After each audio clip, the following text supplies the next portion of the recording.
트럼프 행정부에서 어떻게 중국을 때릴까 이게 진짜 온 세계의 그렇죠. 관심인데 또 지난 7년 동안 중국이 가만히 있었던 건 아니라서 예를 들면 어차피 미국 비중은 수출 비중이 낮아졌고 그 가운데 다른 비중이 이제 어떤 우리는 이제 시장에서 해칭이라고 얘기하지만 다른 시장에 어떤 완충제를 좀 갖다 놨고 또 중국의 그 어떤 수출품의 어떤 구성 자체가 중간재나 자본재나 산업재 이런 것들이 많아지면서 이제는 중국이 그냥 헐값 제품으로 보는 게 아니라 가성비가 좀 있다라고 좀 보듯이 나름 이제 경쟁력 갖춰놓고 사실은 기다리고 있고요.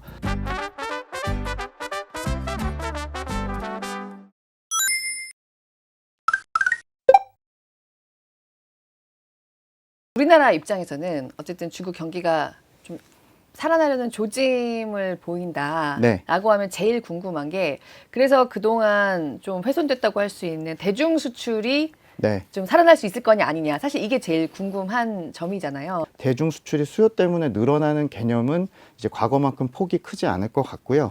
오히려 우리나라의 모든 중무장대 제조업 수출에 발목을 잡고 막 뒤에서 이제 계속 발목을 잡고 있는 입장에서 보면 차라리 공급 과잉이라도 빨리 해소가 돼서 이제 가격을 밀어내거나 덤핑을 해서 생기는 다른 시장에서의 좀 불행을 막아주는 게 더 일단 우선순위가 아닌가 생각합니다. 그러니까 정리를 하면 중국이 너무 침체고 공급이 불균형해서 그 많은 제품을 밖으로 지금 밀어내고 있잖아요. 네. 그래서 저희가 제값받기가 어려운 산업이 너무 많아졌고 그래서 사실은 그 부분이 일차적으로 중국의 내수가 4년 만에 좀 돌아가면 자체적인 공급 과잉이 좀 해소되면서 덜 밀어낼 확률이 높아지고 그러면 최소한 대중 수출은 완만하게 회복을 해도 다른 시장에서까지의 어떤 방해 요인 혹은 저해 요인들이 좀 해소가 되면서 한국의 조선이나 이제 경쟁력이 있는 이제 어떤 산업들이 조금씩 회복하는 발판 정도가 아닐까 싶습니다. 이미 사실상 이제 너무 바뀌어 버려서 저희가 이제 중국을 가공무역하거나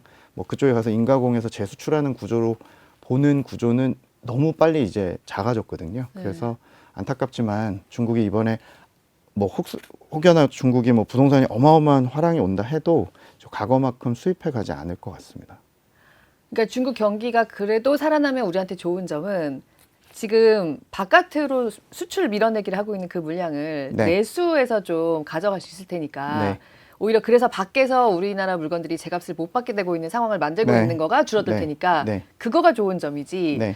우리의 대중 수출 쪽에서는 사실 기대하기 어렵다. 과거 같은 비중도 아닐 뿐더러 물론 이제 저희가 여전히 잘하고 있는 반도체라든지 뭐 일부 화학이나 고부가 쪽에서 중국의 수출은 여전히 비중이 높고 할 일이 있겠습니다만 사실 이제 그 부분은 더 줄어들 일만 남았지 이제 중국 쪽에서 어떤 국산화가 너무 빠르게 올라오다 보니까 사실상 저희가 회복의 어떤 폭을 늘리기가 좀 이렇게 과거와 같은 폭이 나오진 않을 걸로 생각을 하고 있습니다. 중국의 소위 저희가 레거시 칩이라고 하는 네. 저사양 칩의 경우는 뭐 아주 규격화된 수치나 저희가 공개된 건 없습니다만 이제 물건들에 들어가는 거를 저희가 이제 미로 짐작했을 때는 상당 부분 공급 과잉 우려나 혹은 앞으로의 어떤 압력이 클 것 같습니다. 뭐 아시겠지만 기자님도 그 전체적으로 중국이 손대는 산업은 다 과잉이 되잖아요. 네. 그러면서 이제 한번 괴멸이 되고 완전히 없어진 다음에 이제 이게 다시 반등을 하듯이 모든 산업이 그래 왔고 사실은 반도체도 레거시 쪽의 경우는 아무리 뭐 제재도 어려울 뿐더러 이미 붙어 있는 투입된 계획이나 앞으로의 그 경로로 봤을 때는 역시 그것도 중국을 좀 피해야 되는 단계가 되지 않았나 이렇게 생각을 하고 있습니다. 또 지난 7년 동안 중국이 가만히 있었던 건 아니라서 예를 들면 어차피 미국 비중은 수출 비중이 낮아졌고 그 가운데 다른 비중이 이제 어떤 우리는 이제 시장에서 해칭이라고 얘기하지만 다른 시장에 어떤 완충제를 좀 갖다 놨고 네. 또 중국의 그 어떤 수출품의 어떤 구성 자체가 중간재나 자본재나 산업재 이런 것들이 좀 많아지면서 이제는 중국이 그냥 헐값 제품으로 보는 게 아니라 이제 가성비가 좀 있다라고 좀 보듯이 나름 이제 경쟁력 갖춰놓고 사실은 기다리고 있고요. 중국도 협상을 안 할 수는 없을 것 같습니다. 결국에는 뭐 강대강인척은 하지만 실질적으로는 이해관계가 있는 뭐 환율이나 수입이나 뭐 여러 가지를 좀 이제 주면서 네. 스몰딜을 여러 개를 만들려고 노력을 할 것 같고요. 뭐 궁극적으로 트럼프 대통령의 의도가 진짜 뭐 정말 밟아버리겠다. 정말 진짜 제길 못하도록 하겠다라는 네. 거라면 사실 방법이 없고요. 방법이 없다는 게 이제 피해를 완충하면서 가야 되는 건데 저는 개인적으로는 이제 관세가 주는 실효성은 좀 과거보다 떨어진 것 같고 이제 뭐가 더 있을까를 저도 고민을 하고 있습니다. 예를 들면 지금 AI 밸류 체인이 가는 데 있어서 근원 중에 하나가 이제 뭐 반도체일 텐데 네. 뭐 이제는 반도체 저사양까지 만든다고 하니 그러면 기술력이 제일 떨어지는 쪽이 장비인데 뭐 장비를 네덜란드 ASML 같은 기업들의 장비를 아예 이제는 유지보수도 아예. 못하게 해버려서 진짜 구석기 시대로 돌리겠다 뭐 이래버리면 사실 중국도 타격이 없지 않을 것 같습니다. 다만 그 정도 확률이 뭐 있겠냐에 대해서는 조금 아직도 낮게는 보고 있어서요. 당분간 조금 노이즈가 있겠지만 중국도 협상과 기존의 이제 완충제를 가지고 이제 좀 연착륙을 시키려고 할 것 같고 저희는 올해 내년은 확실히 수출보다는 내수 쪽으로 중국을 좀 보고 있기 때문에 내수가 어느 정도 회복이 된다고 일부 가정을 하면 좀 견디는 데는 7년 전보다는 좀 낫지 않을까. 또 자발적으로 긴축을 하거나 이럴 일은 확률이 낮아져서 뭐 그렇게 조금 보는 게 사실입니다. 사실 저는 이제 주식 쪽이다 보니까 네. 좀 낙관적으로 보실 수는 있기 때문에 낙관적인 의견은 이렇구나라고 참고하시면 될 것 같아요. 우리나라 같은 경우는 지금 그야말로 공부 좀 한다, 머리가 그렇죠. 좋다라고 저희 하면 의대죠. 그냥 다 네. 의대로 몰려가잖아요. 의대죠. 확실히 의대가 인기가 있지는 않습니다. 의대는 뭐 과거부터 일단 전문직 중에서 의사의 뭐 봉급일 수도 있고 처우일 수도 있는데 저도 중국에 있으면서도 항상 뭐 회계사라든지 의사라든지 이런 전문 직종이 우리나라에서 보는 시각보다는 조금 대우가 좀 낮은 편이고요. 그럼 어떤 직업들이? 시기별로 좀 달랐던 것 같아요. 뭐 네. 부동산 쪽이나 이런 뭐 어떤 실제 생업 쪽이 디벨로퍼? 좀 디벨로퍼 쪽이나 중간에 공사가 인기가 있었던 적도 있고 또 금융권이 인기가 있었던 적도 있고 한때는 마윈이나 텐센트 그때는 전자상거래나 창업 열풍이었고 그래서 제가 작년에 가서 지금 소위 말해서 석박사를 하고 나온 혹은 엘리트나 혹은 젊은 층들이 표상이나 어떤 닮고 싶은 사람을 삼고 싶은 사람이 누구냐라고 했을 때는 대부분 대답은 다 엔지니어였습니다. 그러니까 지금 샤오미의 레이진 CEO라고 있는데 네. 그분이 제일 인기가 좋거든요. 그분이 전형적으로 이공 계열이고 본인이 창업해서 예전에 저희가 대륙의 실수라고 했지만 가전, 스마트폰, 이젠 전기차, AI까지 하니까요. 그런 분들이 나름 이제 사회 표상이 되는 거라 뭐 네. 인도나 이런 비슷한 유학생이 많은 국가들 대비해서는 귀국률이 높은 건 사실입니다.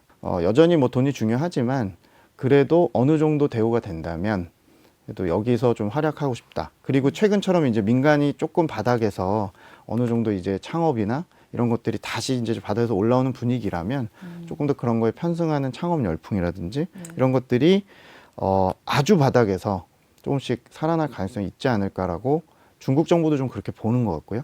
그래서 제가 아까 처음 시작할 때 전인대에 대한 인상이 민간에 좀 숟가락을 얹은 느낌이라는 거는 결국에 괴롭힐 때도 민간 정부가 괴롭혔지만 또 민간이 또 잠재력이 있기 때문에 이제 그 부분을 좀 끄집어 내려고 하는 것 같았다는 부분이 최근에 이런 규제 철폐나 민영기업 좌담회나 또 이번 전인대에서의 나름 혁신형 펀드나 이런 것들이 이제 그런 방향이 아닌가 싶습니다.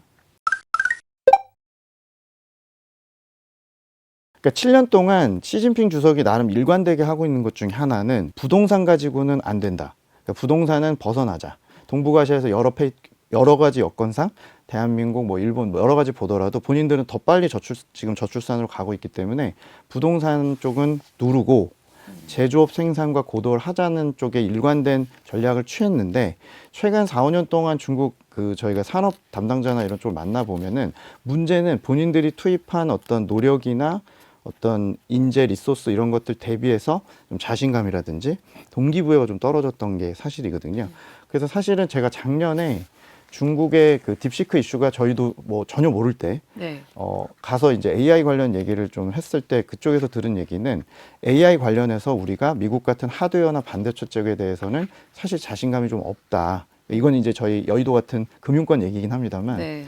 하지만 우리가 그쪽 AI 응용이나 소프트웨어나 인터넷이나 소위 말해 예전에 텐센트나 알리바바 같은 기업들이 주도했던 이런 쪽의 산업의 경우는 이공계열 출신도 되게 많고 AI 쪽에 투입된 인력이 많아서 뭐 어떤 특정 계기나 시간에 따라서 본인들이 그쪽은 경쟁력이 있다는 얘기를 제가 좀 많이 듣고 왔거든요. 이른바 AI 플러스 정책이라는 거를 네. 언급하기 시작했는데요. 요거 좀 소개 좀 해주셨으면 좋겠고요. 뭐 얼마나 네. 영향이 있을지도. 사실 그 AI 플러스 혹은 뭐 AI 무슨 뭐 이니셔티브 뭐 혹은 AI 뭐 주로 이제 플러스로 얘기를 많이 하고 있는데 네. 사실 요 단어가 처음 나온 거는 작년 연중에 이제 정치국 회의란 자리에서 이제 리창 총리가 이제 처음 얘기를 했고요.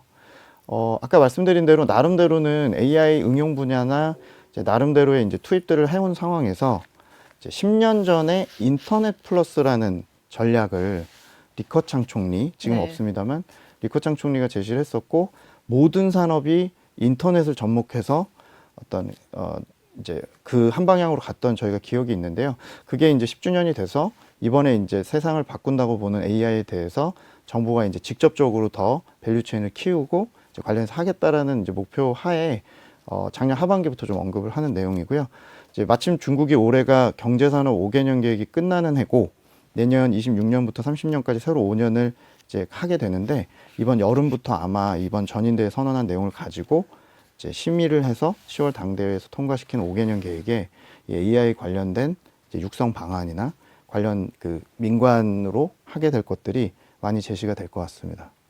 근데 그 말씀드리니까 약간 무섭다는 생각이 드는 게 바로 그 10년 전에 인터넷 플러스 이후로 진짜 네. 우리가 뭐 알리바바, 텐센트 막 네. 이런 엄청난 네. 기업들이 나와서 미국이랑 저렇게 되지만 않았어도 정말 네. 소프트웨어 세상도 중국이 정말 집어삼킬 것 같은 그런 기세가 됐었잖아요. 네. 그런데 중국이 이번에 경기도 좀 살아나면서 네. AI 플러스를 추진한다고 하면 네. 어떻게 생각하면은 미국보다도 약간 더 빨리 응집력이 생길 수도 있겠다. 그런 열기는 이미 저희가 2, 3년 전부터 보고 있고요. 뭐 아시겠지만 중국에서 지금 나름 최고의 인기학과들은 뭐 공대 쪽이나 네. 이공계열 인기도 있고, 최근에 또 뭐만 하면 다들 또 따라서 하는 경향이 중국이 또 강한데, AI 관련된 그런 전공 과목이나 이런 것도 인기가 많습니다. 그래서 당분간은 뭐 엄청난 옥석 가리기와 과열과 또 과열 좀 과집중 돼가지고 난리가 날 것 같습니다. 제가 최근에 중국 금융권에 전화해서 뭔가 어떤 AI 실상이나 또 딥시크 이슈로 저희도 놀래서 확인을 하려고 그러면 이미 지금 너무 많이 업이 돼 있고 너무 지금 자신감이 차올라 있어서 당분간 이런 걸 가지고 이제 나름대로 또 여러 산업들이 또 투입이 될 것 같습니다. 그래서 결국에 저희가 이제 볼 때는 뭐 출원 모델 쪽이나 이런 쪽이나 어떤 그 기본적으로 지금 기존에 미국이 주도했던 것들은 중국이 상당히 빨리 잡을 것 같고요. 이제 다음 단계로 더 넘어가겠죠. 그러니까 결국에 이제 학습 데이터를 결국에 뭐 자율주행이라든지 로봇이나 직접 정부 주도하에 그냥 인허가 풀어서 할 수 있는 것들은 매우 빠르게 진행이 될 것 같고요. 그 안에서 또다시 뭐 딥시크가 나오든 뭐 제일 잘하는 대장 기업들이 나오든 한 2, 3년 정도는 그렇게 갈 것 같습니다. 이번 전인대가 성공적이냐를 제가 볼 때는 저는 사실 주가를 안 받고 장기 금리를 받습니다. 뭐 국채 10년물 금리라든지. 네. 그래서 최근에 이 금리가 반등하고 있습니다. 이번 전인대에서는 장기 금리가 올랐다는 것, 저는 나름대로 이번에 정책이 괜찮았다를 평가를 채권 투자자들이 좀 하고 있어서 그 부분이 좀 다행이라고 생각을 하고 있습니다. 지난 3년 동안 중국이 공급 과잉이 심했고 뭐를 해도 돈이 돌지 않았습니다. 사실은 가계 기업이 다 예금으로 이제 저희가 계속 쌓아놓고 있었고, 그렇게 쌓아놓는 계기는 전 사회적인 투자 수익률이 하락을 했습니다. 예를 들면 가계가 바라보는 벤치마크는 부동산 가격일 텐데 어떻게 보면 중산층이 벼락 거지가 될 정도로 40%나 빠졌고요. 그러다 보니까 그냥 아무것도 하지 않고 내가 투자해서 남길 게 없다 보니까 예금으로 쌓아놨고요. 기업의 입장에서도 뭐 공급 과잉이고 상황이 여의치 않다 보니까 내가 지금 금리 빠진 속도보다 투자 수익률 빠진 속도가 훨씬 빠르다 보니까 현금을 이렇게 쌓아놓고 있었습니다. 그래서 저희가 이제 장기 금리의 반등을 의미 있게 보는 거는 당장 경기가 좋아진다라기보다는 이제 묶여있던 돈들이 뭐 투자를 하든 소비를 하든 움직이게 되면, 저희가 과거 경험상 주식 가격은 통화량을 선행했고 중국이 돌지 않았던 통화량이 혹시 반등을 한다면 후행해서 물가라든지 내수가 좋아졌기 때문에 뭐 아직 저희가 섣불리 중국 경기가 좋아짐을 주가가 반영했다기보다는 장기 금리가 돈이 이제 회전을 시작하고 있고 기지개를 피고 있고 박혀있던 예금들이 이제 슬슬 시중으로 나올 수 있는 가능성을 좀 보여준 게 아닌가라고 싶어서 조금 지난 한 뭐 2년 동안 리오프닝 하면서 저희 중국이 리스크라고 저희가 봤는데 이제 그 부분이 조금 좀 해결의 단초를 혹은 해빙할 수 있는 모습을 좀 보인 것 같습니다. 네, 돈이 좀 돈다는 신호로 저희는 채권을 좀 보고 있죠.